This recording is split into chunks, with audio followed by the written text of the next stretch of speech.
Hola, mi nombre es Mauricio, soy estudiante de magíster en Psicología Organizacional de la Universidad Católica de Chile y junto con Agustín Molina preparamos esta ponencia para aproximar tanto a profesionales como a académicos a este fenómeno creciente que es HR Analytics.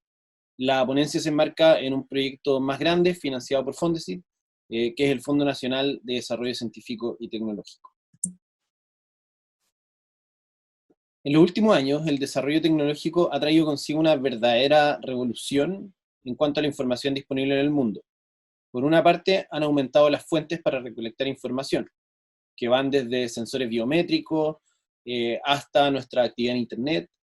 Estas fuentes no solo han aumentado en número, sino que además son capaces de recolectar una cantidad de información que antes no era posible imaginar. Por otra parte, la tecnología necesaria para almacenar esa gran cantidad de información es cada vez más poderosa, cada vez más barata y fácil de acceder de manera remota. Finalmente, en el último tiempo se han desarrollado eh, varios programas y algoritmos cada vez más inteligentes, con gran capacidad de procesamiento que permiten transformar datos en conocimiento útil para tomar decisiones. El concepto de Big Data ha sonado bastante en el último tiempo.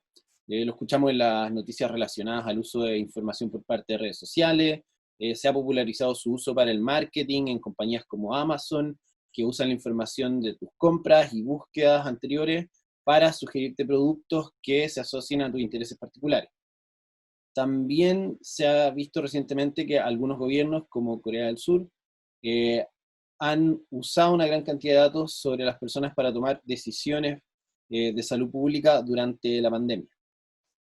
Más allá de lo que escuchamos en los medios, hay muchas definiciones de Big Data. Sin embargo, hay cierto consenso de que se trata de un adjetivo, o sea que describe información de gran volumen, es decir, una gran cantidad de datos, gran velocidad, extraer rápidamente esa gran cantidad de datos, y también variedad, que es contar con datos de distinto tipo provenientes de distintas fuentes. A raíz de esto, se requiere un nivel superior al humano de procesamiento y análisis para poder aportar a la toma de decisiones. ¿Y qué es HR Analytics? Bueno, la forma más simple de definir el concepto es la aplicación de análisis de datos con las características de Big Data en el contexto de los recursos humanos, la gestión de personas o estudio del comportamiento organizacional. HR Analytics tiene otros nombres como Work Analytics, Workforce Analytics, People Analytics, entre otros, pero al final todos refieren más o menos a lo mismo. Y si bien hay muchas definiciones dando vuelta, hay que rescatar ciertos aspectos claves del fenómeno que se resumen en la siguiente definición. Primero, es una práctica de recursos humanos. Utiliza tecnología, dado que físicamente no podría hacerse de otra manera. Utiliza análisis estadístico avanzado. Se utiliza para medir el impacto de diversas variables, prácticas o características de las personas sobre el resultado del negocio. Y finalmente, permite tomar mejores decisiones basadas en los datos. Una compañía relevante en la materia, para que vayamos viendo algunos ejemplos, es Google, quienes marcan tanta tendencia que son ellos quienes acuñan el término de People Analytics, para describir el uso de Big Data y Analytics en el ámbito de la gestión de personas. Google, por lo grande que es y por precisamente dedicarse al negocio de la información, tienen una gran capacidad de recolectar y analizar muchos datos de muchos ámbitos bien distintos. Esto llevó a que su equipo de recursos humanos utilizara toda esa información para tomar mejores decisiones de contratación, para diseñar planes de entrenamiento adecuados para cada persona, identificar las mejores prácticas de liderazgo con mayor impacto y mejorar el trabajo entre equipo, entre muchas otras cosas. El siguiente caso, que incluso llegó a retratarse en el cine, los Oakland Athletics, un equipo modesto de béisbol sin un gran presupuesto, pero allá por el 2002 revolucionó la gestión de los equipos al aplicar análisis estadístico avanzado para definir la contratación de jugadores. De esta manera, vincularon ciertas características o comportamientos de los jugadores con indicadores de rendimiento del equipo, como son los puntos. De tal modo que lograron una gran temporada, aunque no la ganaron, dado que era un equipo bastante modesto en términos de dinero. Sin embargo, hoy en día equipos como el Liverpool, el más reciente campeón de la Liga de Fútbol de Inglaterra, cuentan con equipos especializados dedicados al análisis de datos para optimizar el rendimiento del equipo. Finalmente, en un caso más latinoamericano, Genoma Work, una compañía chilena, ofrece a sus clientes un servicio que consiste en utilizar grandes volúmenes de datos, tanto internos como externos, e inteligencia artificial para determinar las cualidades claves que predicen el desempeño de una persona para un determinado cargo en una determinada organización. Una vez que determina esas cualidades, Genoma Work busca evaluar mediante juegos, cuya validez predictiva también implica el uso de Big Data, la presencia de estas habilidades. Todo esto presenta algunas oportunidades importantes para los académicos, especialmente para psicólogos y psicólogas organizacionales. Por ejemplo, hay una capacidad mayor de recolectar datos, más datos, nuevos tipos de datos y con mayor velocidad.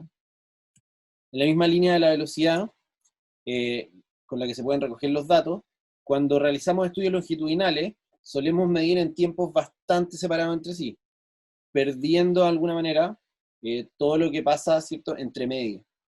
HR Analytics y las nuevas tecnologías permiten obtener datos con mucha mayor frecuencia, es decir, datos más dinámicos.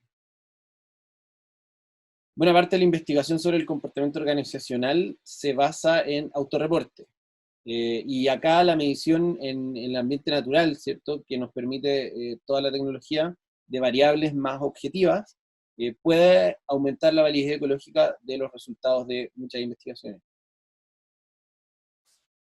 Finalmente, una última oportunidad para los académicos es investigar sobre el tema, dado que actualmente la literatura es bastante limitada en torno al impacto que HR Analytics genera en la organización, así como también información sobre los factores que hacen que HR Analytics se aplique exitosamente o los posibles efectos no deseados que su utilización puede tener en las personas.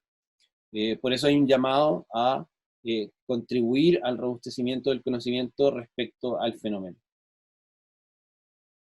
HR Analytics también le ofrece algunas oportunidades a los profesionales. La más importante es la de demostrar el impacto de las prácticas y políticas de recursos humanos sobre los resultados de la organización, probando así el valor que le genera a la organización utilizando datos concretos. En términos de reclutamiento, HR Analytics se puede usar para identificar con mejores fuentes, con mejores datos, las fuentes de reclutamiento que nos aportan con los mejores candidatos, ¿cierto? Invirtiendo así de mejor manera los recursos. Y en selección, como ya mencionábamos en el caso de Genoma Work, usar HR Analytics nos permite identificar y medir una gran cantidad de variables que tengan relación con el desempeño a futuro, que es lo que nos interesa cuando hacemos selección.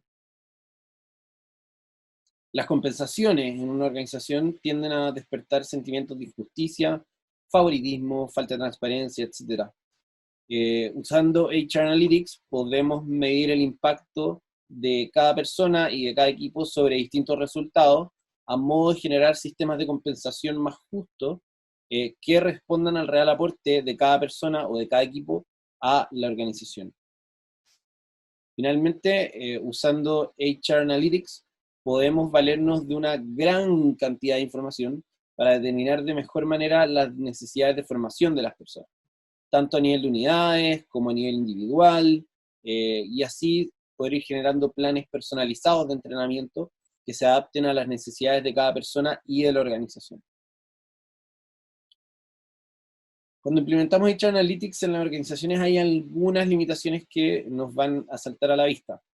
La primera es bastante evidente, que es que todo esto implica que las organizaciones destinen tiempo y dinero para su implementación.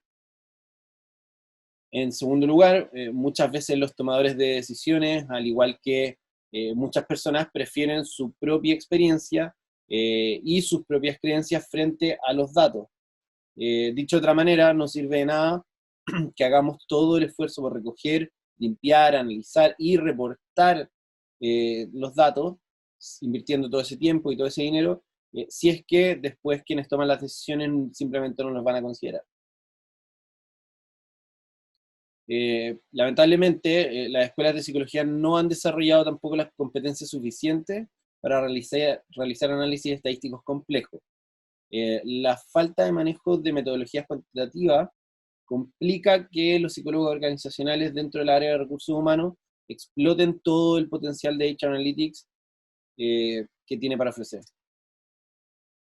Finalmente, hay ciertos dilemas éticos que muchas veces para mejor generan ciertos obstáculos. En primer lugar, tenemos claramente la privacidad. Hoy contamos con tecnología capaz de reconocer incluso estados emocionales, pero vale la pena en el fondo preguntarse, o el dilema es qué tantos datos podemos realmente obtener de las personas sin invadir su debida privacidad. Y un problema menos conocido son los algoritmos. Y estos tienen dos problemas. Pueden, en primera medida, ser susceptibles de error, dado que son algoritmos de carácter aleatorio, es decir, probabilístico, por lo cual siempre es bueno tener al menos un punto de intervención humana dentro de cualquier proceso en el que se emplean algoritmos. Y el segundo tema con los algoritmos es que pueden recoger los sesgos de las personas que los crean, dado que estos son creados por personas, y recogen todo tipo de sesgos, llámese racismo, sexismo, etc.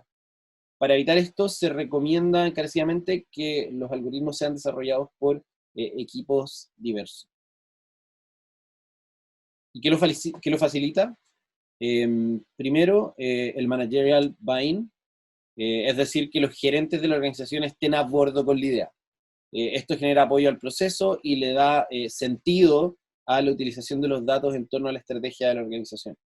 En segundo lugar, muchas organizaciones parten recogiendo datos sin ninguna idea específica, sin un camino claro, lo que es una mala práctica porque termina por malgastar los recursos y el tiempo si es que no tenemos en el fondo preguntas que nos queremos hacer. Entonces, un buen proceso de analytics comienza por plantear preguntas que luego me permiten planificar una adecuada recolección, es decir, elegir bien los datos que voy a necesitar, y también un análisis que sea consistente con eso. Luego cae de cajón por la definición de HR Analytics, pero es clave recordar que es esencial contar con los software y con los algoritmos más adecuados para las necesidades propias de cada organización. Aquí claramente organizaciones pequeñas van a tener necesidades muy diferentes a necesidades grandes, y también esto va a cambiar enormemente dependiendo del rubro de la compañía.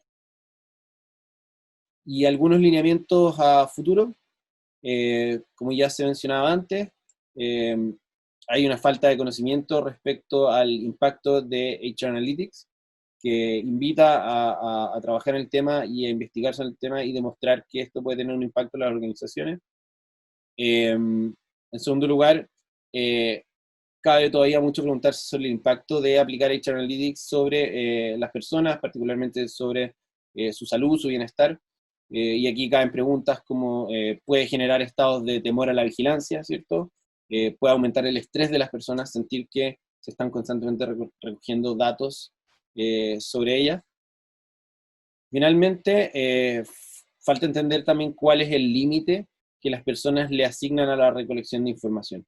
Es decir, dónde las personas dicen, aquí ya no quiero que recolecten datos. Y ahí hay preguntas como, por ejemplo, si hay diferencias culturales, o si es que hay ciertos factores que modifican ese límite hacia un lado o a otro. Muchas gracias por haber escuchado esta ponencia. A nombre mío y de Agustín, le agradecemos enormemente. Hasta luego.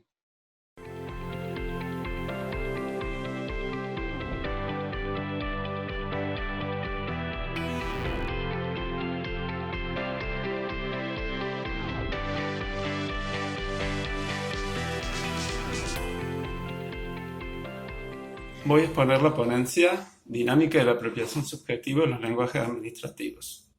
En esta ponencia trabajamos la compleja dinámica de la apropiación operacional subjetiva de los lenguajes administrativos, en tanto lenguajes explícitos y externos a los sujetos que los operacionalizan y de naturaleza diferente a los lenguajes administrativos efectivamente operantes en los procesos organizacionales reales. Es decir, lo que nos interrogamos o nos planteamos cómo se apropian, cómo es el proceso de apropiación de estos lenguajes externos, explícitos, que están en instrucciones, en procedimientos de trabajo escritos, en diagramas, etcétera, como estos lenguajes, que no son lenguajes propiamente operacionales, porque simplemente son lenguajes explicitados, cómo se transforman en operaciones organizacionales reales a nivel subjetivo y considerando lo subjetivo en el plano individual y también en el plano colectivo. Por eso los objetivos de esta ponencia es investigar la dinámica de la apropiación, reconstrucción y operacionalización de lenguajes administrativos en el nivel subjetivo. Este trabajo forma parte del proyecto de investigación Consolidar, presentado en la Secretaría de Ciencia y Técnica de la Universidad Nacional de Córdoba y que está radicado en la Facultad de Ciencia Económica del Instituto de Administración y en la Facultad de Psicología, es decir, están corradicados en ambos espacios académicos y forman parte del equipo investigadores tanto de la Facultad de Ciencias Económicas como de la Facultad de Psicología. Este forma parte de uno de los problemas, uno de los ejes que estamos trabajando en este proyecto, que está todavía en proceso de desarrollo, y donde estamos realizando un trabajo empírico con las limitaciones objetivas que nos presenta esta situación de pandemia, porque teníamos previsto realizar un trabajo de campo yendo a organizaciones y hasta ahora no nos está siendo sencillo, por lo que estamos trabajando de modo virtual en dicha indagación, de modo indirecto, a través de entrevistas, y nos está faltando por allí un poco lo que es la parte de observación directa y de trabajo sobre colectivos de trabajo un poco más amplios. Por ello la la planteamos como exploratoria y descriptiva y cualitativa. Se utiliza una muestra, hemos trabajado una muestra de lenguajes administrativos escritos y de empresas empíricas, y donde pretendemos trabajar con los lenguajes en uso, es decir, cómo se produce la observación, la operacionalización de estos lenguajes ya en procesos organizacionales reales. Por eso en esta etapa hemos delimitado inicialmente algunos modos de operacionalización y de apropiación subjetiva. Y en primer lugar planteamos una primera fase de aprendizaje cognitivo-intelectual del lenguaje administrativo, donde el lenguaje administrativo externo al sujeto se transforma en operaciones intelectuales del operador. Es decir, delimitamos en este sentido operaciones intelectuales cognitivas por cuanto no necesariamente el lenguaje ha pasado a ser operativo en términos de procesos organizacionales, sino que si lo dijéramos en términos simples, hay una comprensión, hay una capacidad de razonarlo, de comprenderlo, de interpretar las sentencias, los procedimientos, los diagramas, pero ello no significa que se hayan transformado todavía en lenguajes organizacionales que efectivamente operen en los procesos organizacionales. Una segunda fase lo constituye la transformación de la operación intelectual en operación organizacional, que es la fase más compleja, es la fase que tiene un particular foco de interés para nosotros, porque es allí donde realmente se produce esta transformación del saber, podemos decir, teórico, explicitado, o lo que implican procedimientos diagramados, diseñados incluso por expertos que diseñan estos procedimientos, que no necesariamente son quienes los ejecutan.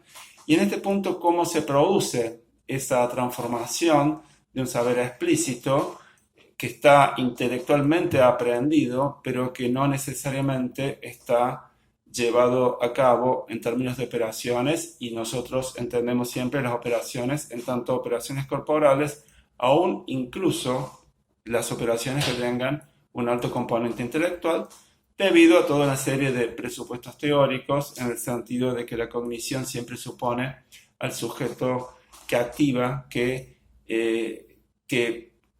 operacionaliza en operaciones concretas y reales estos saberes. Entonces, esto conforma saberes híbridos por cuanto se ordena una secuencia de saber operacional, saberes subjetivos corporales e inconscientemente conformados. Es decir, cualquier sujeto puede operar los saberes, lo que no significa que de manera permanente está siendo consciente de todas las operaciones que realiza. Es decir, yo en este momento estoy hablando, estoy realizando un montón de movimientos con mi boca, con mi cuerpo, estoy también leyendo el trabajo, por eso por allí desvío la mirada. Y eso no significa que yo sea consciente de cada una de las operaciones que yo estoy realizando, pese a que tienen obviamente un objetivo, existe una voluntad para realizarlos y existe un saber que se va desplegando secuencialmente y este mismo saber que se despliega en los procesos organizacionales. Por eso decimos que son saberes híbridos, porque es una secuencia de saber operacional que se supone que está prescripta o diseñada en el procedimiento, en el lenguaje administrativo. Hay saberes subjetivos corporales que se integran, que apropian, que transforman este saber, y saberes colectivos donde este saber que se ejecuta se inscribe y cobra sentido, y saberes administrativos y saberes tecnológicos en un sistema de saber organizacional, considerando que todo sistema organizacional presenta una faz híbrida, una faz compleja en el cual se articulan diferentes sistemas de saber de lógicas y naturalezas diferentes en una misma secuencia de saber operacional que no siempre es claro delimitar por la compleja articulación ergonómica entre los saberes subjetivos, pensando lo subjetivo en lo individual y lo colectivo, y lo que implica todo el dominio contextual de los diferentes sistemas tecnológicos que operan en cualquier sistema organizacional, que implica dominio de herramientas, de secuencias, de lenguajes informáticos en este caso, etc.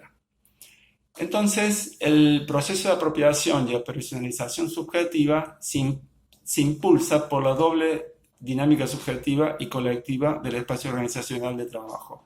Es decir, los saberes no se activan solamente por la voluntad o se significan, sino que se operativizan, se operacionalizan en esta dinámica subjetiva donde un colectivo se apropia de estos saberes, por cuanto una característica fundamental del fenómeno organizacional es la coordinación compleja entre diferentes sujetos, equipos de trabajo, el nivel de supervisión y esta coordinación producida también a la vez con la coordinación y temporalidades de los dispositivos tecnológicos que operan el trabajo. No nos olvidemos la gran revolución que fue el Fordismo con la delimitación temporal de las operaciones por la línea de montaje. Es decir, el tiempo pasó también a formar parte de las diferentes tecnologías de trabajo que conformaron el desarrollo de las industrias. Y en lo subjetivo encontramos tres competencias de aprendizaje individual diferentes. Una es el aprendizaje conceptual del lenguaje administrativo, que es lo que habíamos dicho anteriormente. El aprendizaje creador de transformación del lenguaje administrativo en saberes organizacionales de tipo operacional, que consideramos que es el saber por allí más complejo y más interesante de explorar, por cuanto implica una verdadera creación o recreación o transformación de un saber que es puramente conceptual a lo que es un saber propiamente operativo y organizacional. Y después tenemos un aprendizaje imitativo de operaciones sin vínculo directo con el lenguaje administrativo, que en realidad este es el saber principal de aprendizaje que opera en las organizaciones, por cuanto allí ya se da de tácito a tácito, si tomamos algunos modos de conceptualizar este fenómeno, en el sentido de que ya no implica una comprensión intelectual del saber, ni tampoco implica una tarea de recreación. Es por ello que no cualquier sujeto realiza estas dos primeras operaciones que hemos mencionado, y en general existe un alto componente de la tercera modalidad de aprendizaje que nosotros denominamos en este caso imitativo de operaciones, donde no hay un vínculo directo con el lenguaje administrativo. En el saber organizacional distinguimos el aprendizaje colectivo de los equipos de trabajo y el aprendizaje del sistema organizacional, donde se entra en el lugar de los diferentes operadores en los procesos de aprendizaje, considerando en particular la división del trabajo y las jerarquías en los diseños del proceso de trabajo. Acá por ello vamos a tener la compleja arquitectura del saber organizacional y sus determinantes, y también asociados a los diferentes modelos organizacionales en los cuales estos saberes operan. Es decir, podemos tomar una clara diferenciación entre diseño y operación de trabajo en algunas organizaciones. En otras organizaciones esa distancia no es tan acentuada, aunque exista una línea jerárquica de control o delimitación o formalización de procedimientos de trabajo, y en algunas organizaciones donde básicamente se produce lo que se denomina normalización de competencias, donde o también encontramos también lo que implica la administración, por ejemplo, por objetivos, donde se plantea el objetivo, pero no los modos de llegar a dichos objetivos. Por supuesto que esto depende también de los diferentes condicionamientos tecnológicos, pensando lo tecnológico en un sentido muy amplio, en el sentido de cómo se organiza el trabajo, cuáles son los procesos de trabajo, cuáles son los resultados esperados que se deben dar en las diferentes organizaciones. Es por ello que para cerrar este trabajo, nosotros consideramos, en primer lugar, distinguir estos diferentes tipos de aprendizaje y cuál es el vínculo dialéctico de estos lenguajes objetivos explicitados, estos lenguajes administrativos, con el nivel subjetivo, individual y colectivamente considerado, por cuanto es la clave, nosotros pensamos, de lo que es todo sistema de aprendizaje y básicamente también de cuál es el vínculo del sujeto con estos lenguajes administrativos formalizados en una dialéctica compleja, donde en muchos casos se invisibiliza lo que es el propio saber organizacional que efectivamente opera en las organizaciones, y se invisibiliza además cuál es el papel de los sujetos en dichos procesos organizacionales y en los procesos de aprendizaje de los mismos.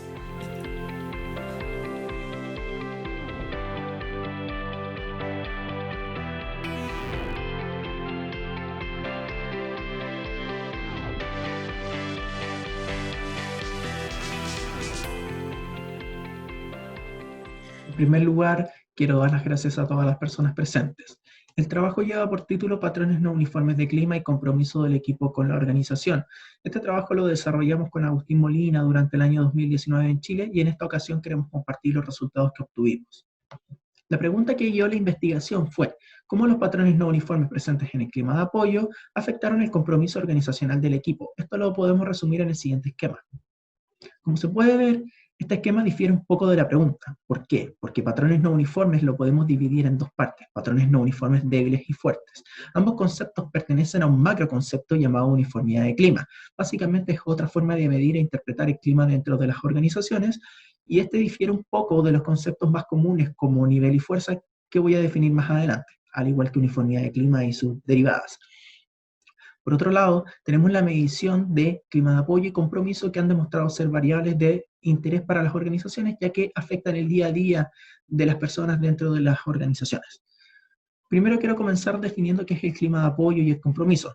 En primer lugar, el clima de apoyo. Como todo clima, es la medición de percepciones individuales respecto a un fenómeno, que en este caso es el apoyo que prestan las organizaciones hacia los miembros de un equipo de trabajo, ya que en este contexto, en el contexto de este estudio, se midieron a nivel grupal. Entonces, ¿cómo se ve el apoyo que prestan las organizaciones? Se ve cómo la organización valora el aporte de los miembros, cómo les presta vías de apoyo y cómo muestra interés y consideración por sus necesidades. En segundo lugar, tenemos el compromiso del equipo con la organización, que básicamente son las experiencias de lealtad, los deseos de mantenerse en la organización, la identificación con la organización y la voluntad de realizar un esfuerzo extra, todo esto en favor de la organización. Ahora, entrando a lo que es la medición del clima organizacional, tenemos el nivel y la fuerza. En primer lugar tenemos el nivel. El nivel es la media de percepciones individuales respecto a un fenómeno. ¿Cómo podría ser el clima de apoyo? Básicamente, entender de esta forma el clima organizacional implica entender, asumir que las personas están percibiendo de forma similar el fenómeno medido. Esto tiene implicancias estadísticas, como por ejemplo asumir distribuciones uniformes y unimodales. Por otro lado, tenemos la fuerza. La fuerza es el grado de acuerdo respecto a la percepción de un fenómeno. Al igual que el nivel, comparte la característica de que asume distribuciones uniformes y unimodales a la hora de percibir el fenómeno. Esto se traduce de otra forma, como que se está tapando la dispersión de percepciones que se tiene respecto a un fenómeno. Esto lo voy a mostrar más adelante, y es una característica de la uniformidad de clima el no tapar esta dispersión. Ahora bien, entrando a lo que es uniformidad de clima. Uniformidad de clima son los patrones de distribución de las percepciones que se tiene respecto a un fenómeno. Básicamente lo que se mide en la uniformidad de clima es el grado de desacuerdo respecto a un fenómeno. Esta definición habilita la posibilidad de diferentes configuraciones de distribución de percepciones, como las dos mencionadas anteriormente, patrones no uniformes débiles y fuertes, y una tercera que son los patrones uniformes. Ahora bien, ¿qué es cada uno de estos patrones? En primer lugar tenemos los patrones no uniformes débiles. Los patrones no uniformes débiles se caracterizan por tener un subgrupo, que son dos o más personas, que comparten la visión respecto a un fenómeno, como puede ser la percepción del clima de apoyo, y por otro lado, un sujeto aislado, que difiere en su opinión respecto al mismo fenómeno. Por ejemplo, una visión positiva versus una negativa. Por otro lado, tenemos los patrones no uniformes fuertes, que básicamente son la presencia de dos subgrupos con visiones opuestas respecto al mismo fenómeno. Y por último, los patrones uniformes, que básicamente son distribuciones uniformes de percepciones. Ahora, ¿por qué surgen estos subgrupos dentro de los equipos de trabajo? Bueno, la teoría de los subgrupos y la teoría de la distinción óptima nos dan algunas respuestas. En primer lugar, la teoría de los subgrupos. La teoría de los subgrupos nos dice que las personas tienden a juntarse con aquellas personas que perciben de forma similar, asimilan de forma similar, interpretan de forma similar políticas, símbolos, hechos, en este caso podría ser el apoyo que presta la organización, etc. Y en la misma línea tenemos la teoría de la distinción óptima. La teoría de la distinción óptima nos dice que las personas tienden a mantenerse cerca o buscan juntarse con aquellas personas que perciben de forma similar y buscan distancia con aquellas personas que perciben de forma diferente los mismos fenómenos. Ahora, quiero mostrar un ejemplo gráfico de cómo el promedio va a tapar la dispersión de percepciones, a diferencia de la uniformidad de clima. Esto lo vamos a ver en el mismo ejemplo. Entonces tenemos una premisa de clima de apoyo, medido en una escala de Likert de 1 a 5, o de totalmente en desacuerdo a totalmente de acuerdo. Tenemos el primer equipo, el equipo verde. Está alineado en su percepción neutra respecto al fenómeno. En segundo lugar, tenemos el equipo gris, que básicamente es un patrón no uniforme fuerte. Es un equipo de trabajo con dos subgrupos con visiones opuestas respecto al mismo fenómeno. Por último, tenemos un patrón no uniforme débil, que es un equipo que presenta un subgrupo con una visión positiva respecto al fenómeno versus una persona que muestra una visión negativa respecto al mismo. Estos equipos tienen la característica de que su promedio es de 3. Entonces, a esto me refiero con tapar la dispersión de percepciones. Pasa exactamente lo mismo con la desviación estándar. Además, aprovecho este ejemplo para mostrar qué nos ofrece la uniformidad de clima. Nos ofrece ver cómo se distribuyen las percepciones a lo largo de la medición que realizamos respecto a un fenómeno. Ahora entrando a lo que es el núcleo metodológico del trabajo, hay que considerar algunas cosas. En primer lugar, el diseño del estudio fue transversal. En segundo lugar, los datos se recopilaron en una empresa privada del sector de transporte chileno. Y por último, los datos fueron agregados a nivel grupal. Los participantes. En un inicio tuvimos 1.455 participantes que se redujeron a 260 personas, que básicamente son 50 equipos de trabajo. ¿Por qué esta reducción tan drástica de personas? En primer lugar, se delimitó el tamaño de los equipos de trabajo. El tamaño de los equipos con los que trabajamos van entre 4 y 10. ¿Por qué 4? 4 es la cantidad mínima para tener todos los patrones posibles, y 10 porque en la literatura se suele trabajar con un tamaño máximo de esta magnitud. Ahora, también aplicamos otro criterio que es la tasa de respuesta del 100%. Como se pudo apreciar en el gráfico, la presencia o la ausencia de una persona podría cambiar completamente la configuración del patrón, por lo cual, para tener una medición fiable de lo que sucede dentro del equipo de trabajo, es necesaria la presencia y la respuesta de todas las personas que componen el grupo. El procedimiento, mediante el cual se categorizaron los patrones, básicamente se realizó de la siguiente forma. En primer lugar, se entrenaron a 2 personas en base a criterios establecidos en la literatura, específicamente en el artículo de González Romay Hernández, redactado en el año 2014, donde se establecen criterios para categorizar en base a los 3 patrones de no uniformidad que mencioné anteriormente. Entonces, la primera etapa se caracterizó por categorizar los patrones, donde el kappa ponderado fue de 0.85. En segundo lugar, se llegó a un consenso entre evaluadores, donde el kappa aumentó de 0.85 a 0.87. En cuanto a la frecuencia de distribuciones que encontramos que la mitad de los equipos categorizados son patrones uniformes, seguido de patrones no uniformes débiles y patrones no uniformes fuertes. Esta distribución, esta frecuencia, también se reportó en el estudio mencionado anteriormente. En cuanto a la medición de clima y de compromiso, ambos se midieron a través de escalas de Likert de 1 a 5, donde ambos alfas de Cronbach son iguales o superiores a 0.90. Ahora bien, los ítems redactados en estos instrumentos apuntan a la medición del fenómeno a nivel individual. Voy a matizar sobre esto más adelante. En cuanto a los análisis realizados, se realizaron una serie de análisis preliminares que están relacionados con el análisis multinivel, tales como análisis de correlación interclase, análisis de desviación promedio, etc. Y, por otro lado, se realizó la regresión jerárquica que pone a prueba el modelo presentado al principio, y que ahora voy a presentar un poquito más en profundidad.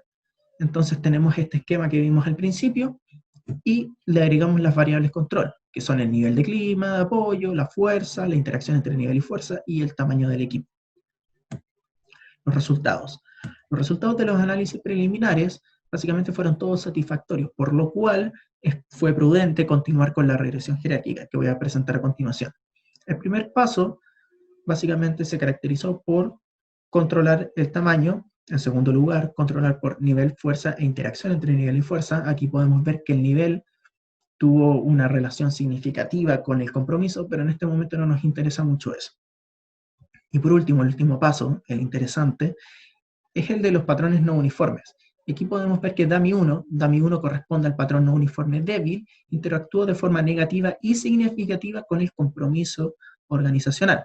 Por otro lado, la variable DAMI 2, que corresponde al patrón no uniforme fuerte, no tuvo una relación significativa con el compromiso.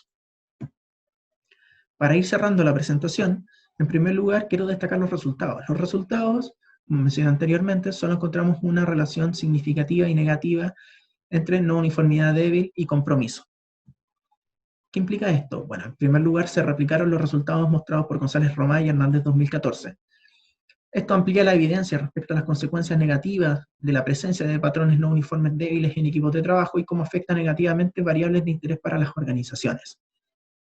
También en este estudio se comenta que la presencia de patrones no uniformes puede afectar mecanismos internos de los equipos de trabajo, tales como la cohesión, la comunicación interna, aumentar la cantidad de conflictos, etc. También este trabajo contribuye a considerar la formación de subgrupos dentro de equipos de trabajo, ya que, como vimos, la uniformidad de clima nos da acceso a nueva información, con lo cual podríamos intervenir de diferentes formas dentro de equipos de trabajo. En cuanto a las limitaciones de este estudio, encontramos dos principales. Uno, la subjetividad a la hora de categorizar los patrones. Sin embargo, esto se trató de reducir al máximo siguiendo los protocolos y realizando un entrenamiento exhaustivo. Y en segundo lugar, la redacción de los ítems preguntados. Como mencioné anteriormente, los ítems fueron redactados para medir el fenómeno a nivel individual. Sin embargo, lo apropiado y lo que sugiere la literatura es redactar los ítems a nivel individual, pero entendiendo el fenómeno a nivel de grupo. Básicamente no se siguió el modelo de consenso de referencia que sugiere la literatura. Sin embargo, esto no inhabilita el análisis realizado a lo largo de la investigación. Por otro lado, quiero hablar sobre las futuras directrices que establece este trabajo y los trabajos que van en esta línea. En primer lugar, al ser un concepto novedoso, es necesario el estudio del fenómeno de uniformidad de clima dentro de otras facetas de clima organizacional.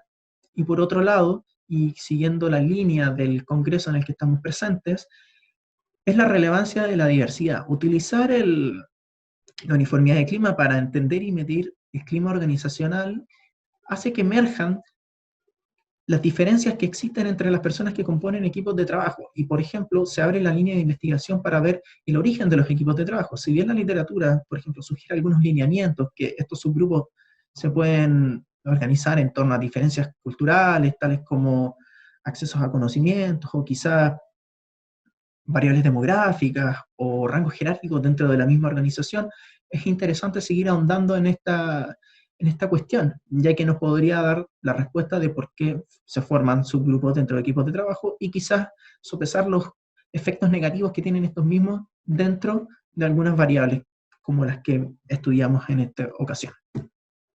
Y por último, para cerrar la presentación, quiero hablar sobre las aplicaciones prácticas de este concepto novedoso del clima organizacional. Como vimos en el ejemplo gráfico, la uniformidad de clima nos permite acceder a otro tipo de información, a una información mucho más rica, lo cual nos facilita el monitoreo y la intervención en equipos de trabajo, ya que podría cambiar el foco o la intención de nuestra intervención dependiendo de lo que estemos midiendo y lo que queramos conseguir con la intervención.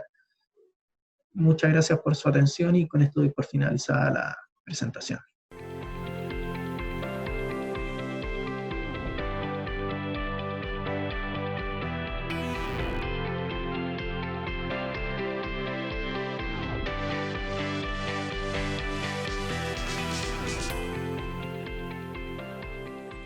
Hola, soy Gustavo Montenegro y voy a exponer acerca de el aprendizaje organizacional como proceso de cambio multinivel. Se trata de un estudio de casos múltiples que, con base en el seguimiento y reconstrucción de procesos de aprendizaje organizacional y con apoyo en principios y recursos de teoría fundamentada y los sistemas complejos, entre otros, busca dar cuenta de la pregunta acerca de cómo y por qué se produce o no se produce el aprendizaje organizacional. En primer lugar, voy a dar algunos elementos del contexto epistémico referido, por un lado, a la problemática del conocimiento en las organizaciones, por otro lado, algunos antecedentes del aprendizaje organizacional que tomamos como guía. Por otro lado, que involucra asumir la perspectiva de sistemas complejos en el estudio de estos fenómenos. En segundo lugar, voy a comentar algunos aspectos metodológicos brevemente que guían la investigación. Luego voy a exponer algunos resultados que refieren a categorías, exponemos categorías relativas a componentes estructurales de la dinámica cognitiva organizacional que, pertenecientes a distintos niveles de observación de la organización, participan de manera relevante en los procesos de aprendizaje organizacional. Finalmente, voy a aludir a algunas implicancias que cabría considerar respecto a estos resultados. Bien. Bueno, primero solo sitúo el problema de conocimiento en la organización, tiene diversas perspectivas, solo las enumero. Entre ellos está la gestión del conocimiento, la inteligencia artificial y los sistemas de dirección. Por otro lado, la perspectiva institucionalista de la nueva economía, que toma la economía del conocimiento. Por otro lado está el aprendizaje organizativo, Argyris y John, esto es Nelson Winter, Senge y otros, que son antecedentes que toma con significación la investigación. Por otro lado está también la nueva perspectiva de la estrategia basada en el conocimiento, Nonaka Takeuchi, las referencias al capital intelectual o gestión de intangibles, las aportaciones del capital social y las perspectivas de generación de riqueza a partir del compromiso social, etc. Bueno, son algunas de las perspectivas que asumen la problemática que en las últimas décadas se da acerca de observar las organizaciones como entidades cognitivas y el valor del conocimiento en la dinámica organizacional. Más específicamente, tomando la perspectiva del aprendizaje organizacional, conceptualizamos el aprendizaje organizacional básicamente como la superación de situaciones de quiebre en la organización a través de su transformación en innovaciones del diseño organizacional. Esta perspectiva la podemos ver aludida en Nonaka Takeuchi, en Flores, en Rojas, aparte de otros autores. Bueno, por otro lado, el aprendizaje organizacional es claramente un proceso de carácter cognitivo, pero también interaccional, y que alude a la calidad, se basa en la calidad de la interacción cognitiva entre los protagonistas organizacionales.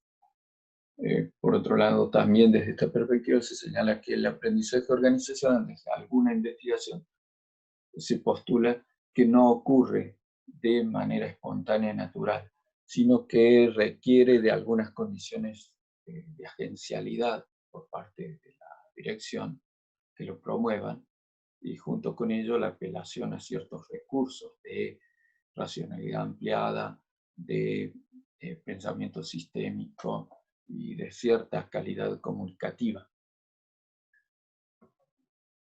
Bueno, ¿qué involucra asumir la perspectiva de sistemas complejos? Bueno, los sistemas complejos son un conjunto de diversos aportes que desde distintos ámbitos del conocimiento, es decir, la física, la química, la biología, incluso los sistemas sociales, abordan la problemática del cambio y la estabilidad en los sistemas como problema fundamental. Otro elemento que caracteriza esta perspectiva es que el foco se pone en las relaciones entre los elementos y no en los elementos aislados. Eso contraponiendo a cierta tradición de investigación que va siguiendo dentro de un determinado ámbito teórico y disciplinar, hace el estudio de algún elemento particular. Bueno, los sistemas complejos ponen el foco en la pregunta por las interrelaciones entre los distintos elementos que participan en un fenómeno de cambio de estabilidad en un sistema. Pertenezcan estos elementos al ámbito teórico, disciplinar que pertenezcan. Hay un esfuerzo en la puesta en diálogo entre distintos campos disciplinares, campos teóricos, inclusive tipos de conocimiento, es decir, tipos de conocimiento, el conocimiento académico, teórico, el conocimiento técnico y también el conocimiento situado, que puede aludir al conocimiento práctico de los actores participantes. Estoy hablando de los elementos que dirigen lo que podríamos llamar la modelización de un sistema complejo, en nuestro caso, la modelización de la cognición organizacional como sistema complejo. Bueno, como líneas en que abrevan las distintas perspectivas de sistemas complejos, por un lado se puede situar todo lo que es cercano a la teoría del caos, los sistemas disipativos, entra Lorenz, entra Prigogine, García, Rolando García, que tomó de manera relevante en nuestra investigación. Y por otro lado, bueno, algunos estudios, la tradición en torno a la criticalidad autoorganizada, que ahí se puede citar a Perbach, entre otros, como referentes principales. Bueno, conceptos fundamentales considerados en los sistemas complejos, que por otro lado se postulan como propiedades de los sistemas complejos. Bueno, autoorganización, emergencia, fenómenos de causalidad no lineal y causalidad recíproca entre los componentes, lo que es los procesos, la atención a procesos de amplificación de perturbaciones y particularmente la creación de estructuras en condiciones alejadas del equilibrio, la creación de nuevas estructuras. Esto es asumido como elemento crucial desde la perspectiva de los sistemas disipativos, las teorías del caos. Y son como categorías de significación en nuestra investigación. Bueno, esto es lo que se presenta en pantalla en este momento. refiere a los aspectos centrales de la investigación. Voy a aludirlos brevemente. Por un lado, los fundamentos epistemológicos y metodológicos. Abrevamos en la teoría fundamentada, de Strauss y Colvin particularmente, el estudio de casos contemporáneos, en particular lo que es el diseño contemporáneo de casos múltiples. Podemos citar a Neyman y 40. El diseño, los enfoques de diseño flexible, bueno, particularmente la modelización de sistemas complejos, ¿no? A Rolando García y a Samaja, con el enfoque de sistemas de matrices de datos. Es importante para lo que presentamos aquí. Bueno, y otros elementos de la investigación-acción, la ciencia-acción, como tradición del estudio del aprendizaje organizacional. Bueno, y principios del pragmatismo epistemológico, esos serían los fundamentos. Bueno, los lineamientos centrales de nuestra estrategia.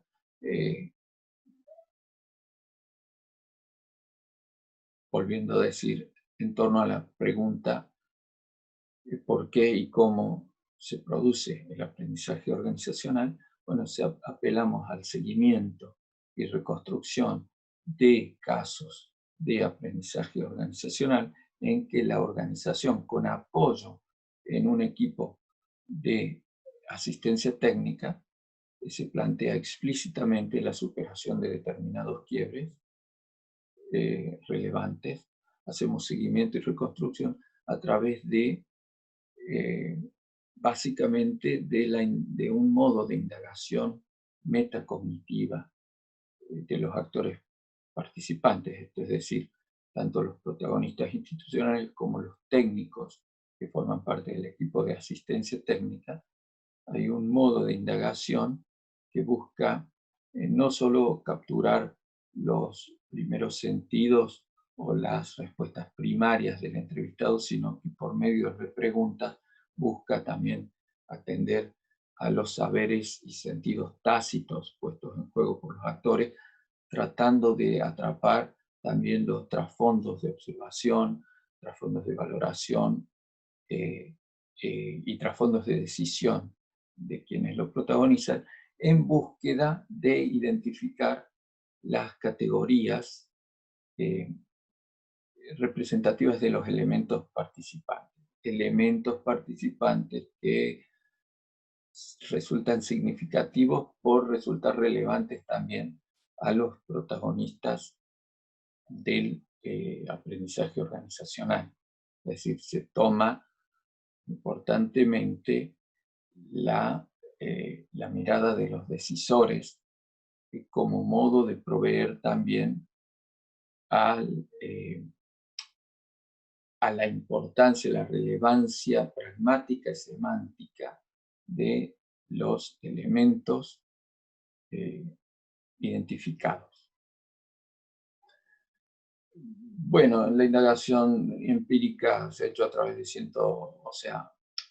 se basa en elementos que surgen de un conjunto de 120 entrevistas semiestructuradas a lo largo de 29 casos observados,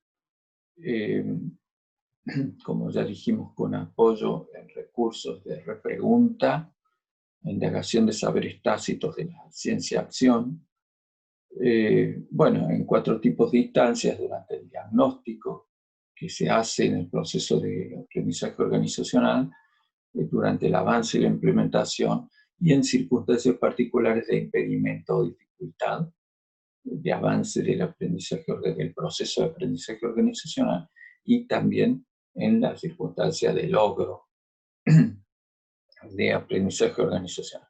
Además, apelamos al análisis documental y comparativo entre los casos. Bueno, el análisis de datos y desarrollo conceptual se hace a través de la codificación abierta, axial y selectiva planteados por los principios de la teoría fundamentada. También es por el muestreo teórico y la comparación constante. Y por otro lado, es un recurso importante, son los sistemas de matrices de datos desarrollados por Samaha. Y por otro lado, la puesta en diálogo inductivo y deductiva con distintos antecedentes y ámbitos de producción teórica que se presentan como evocados a partir de los elementos identificados. Y por cierto, en esto se apela particularmente a antecedentes del aprendizaje organizacional, la teoría organizacional, los sistemas complejos, la cognición contemporánea. Bueno, y otros elementos. A través de eso se realiza un avance por aproximaciones sucesivas en una modalización y se avanza en proposiciones relativas tanto a aspectos entitarios como aspectos funcionales, estructurales y dinámicos de la cognición organizacional como sistema complejo de cognición distribuida. No avanzamos en este elemento, sino que estamos matizando cuál es el contexto metodológico de la investigación. Bueno, dicho esto, presentamos cuáles serían las categorías que presentamos como resultados. Aquí en términos de niveles y componentes de la dinámica cognitiva organizacional que participan de manera relevante en los procesos de aprendizaje organizacional. Es decir, un supuesto es que estos elementos participan significativamente en tanto la organización logra transformar los quiebres, superar los quiebres a través de innovaciones del diseño. Otro modo de decirlo sería, la organización aprende, es decir, logra superar sus quiebres, tan solo podría decirse con la participación global de este conjunto de componentes. Es decir, el aprendizaje organizacional no se produce solo por determinados componentes relativos, por ejemplo, a la cognición individual, no se produce solamente por componentes relativos a la organización, sino que cuando preguntamos, bueno, ¿cuáles componentes se movilizan? ¿Tienen transiciones? ¿Qué componentes cambian y sufren alteraciones para que pueda darse el aprendizaje organizacional?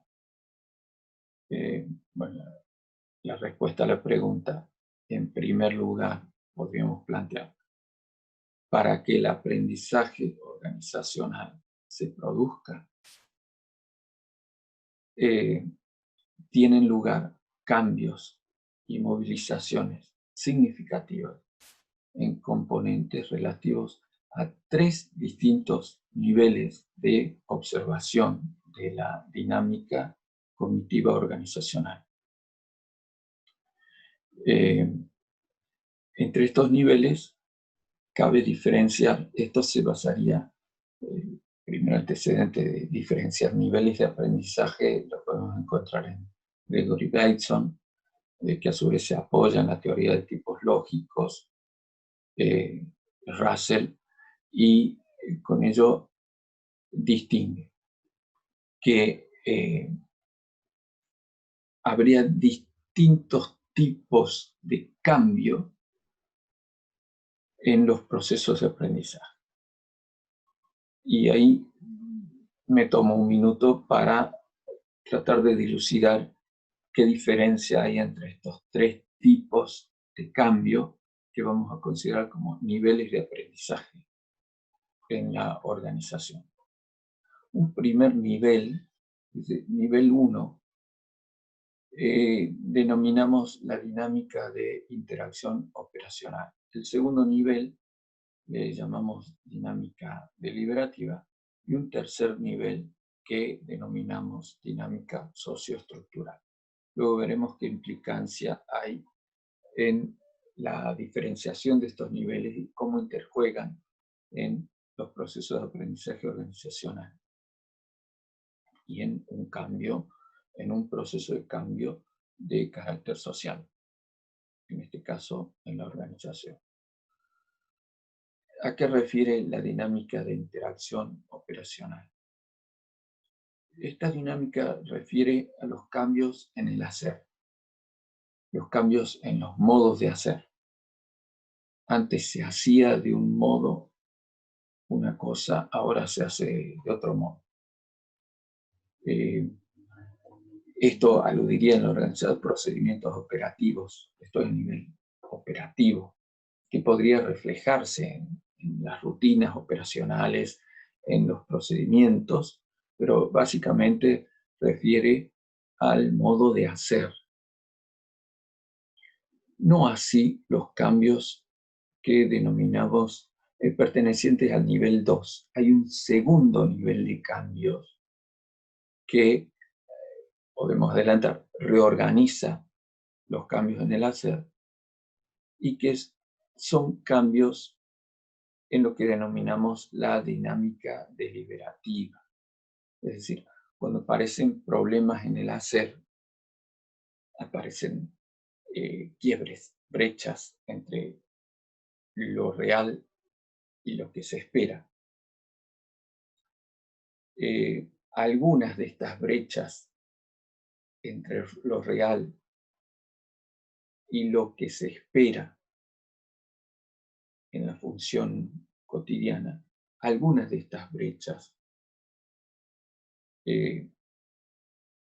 se transforman en quiebres en los actores.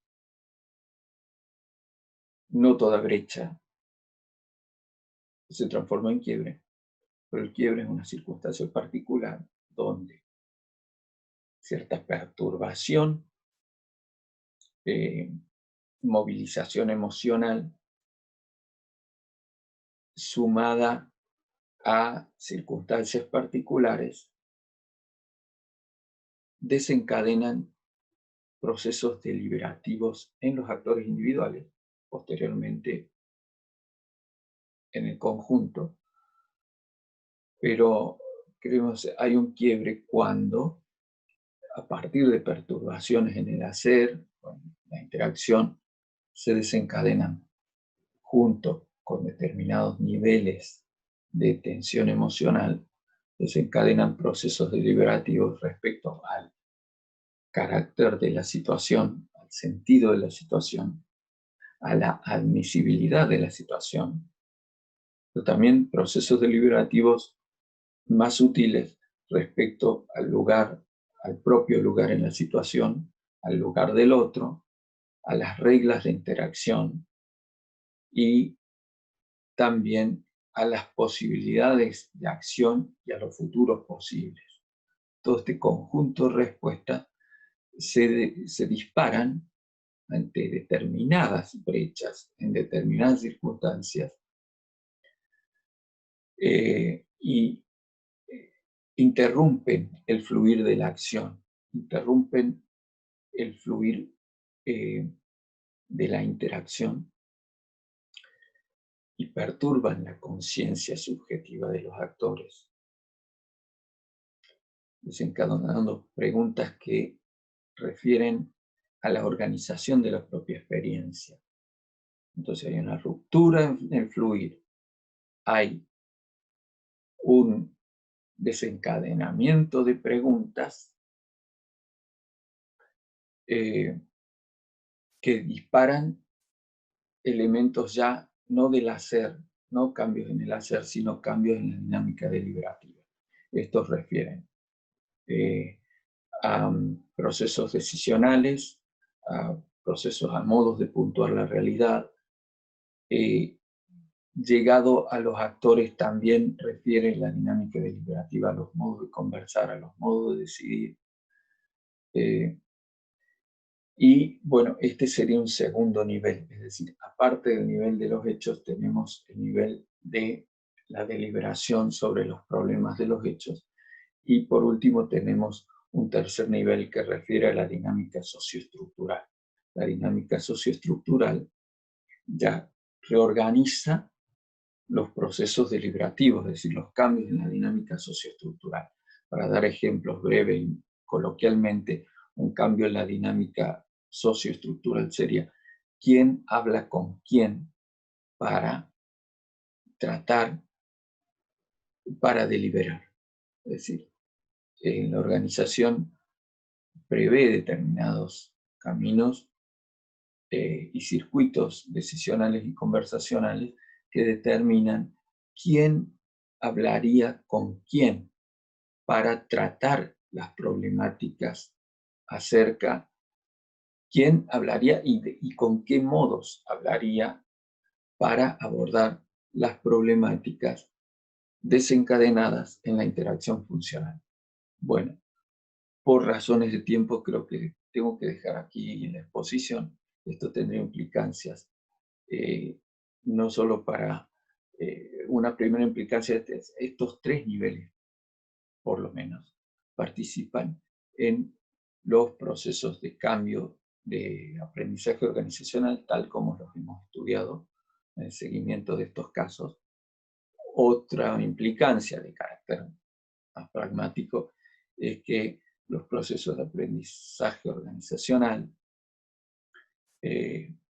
requerirían de intervenciones, no en uno de estos niveles, sino en todos estos niveles. Habría intervenciones en la dinámica operacional, habría intervenciones en la dinámica deliberativa y también habría intervenciones en la dinámica socioestructural de la organización para que el aprendizaje organizacional eficaz se produzca.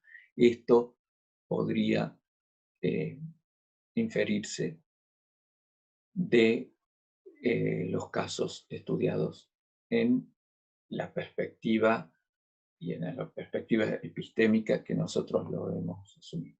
Bueno, de esta manera espero haber compartido de manera amena y clara los elementos de nuestra investigación. Muchas gracias.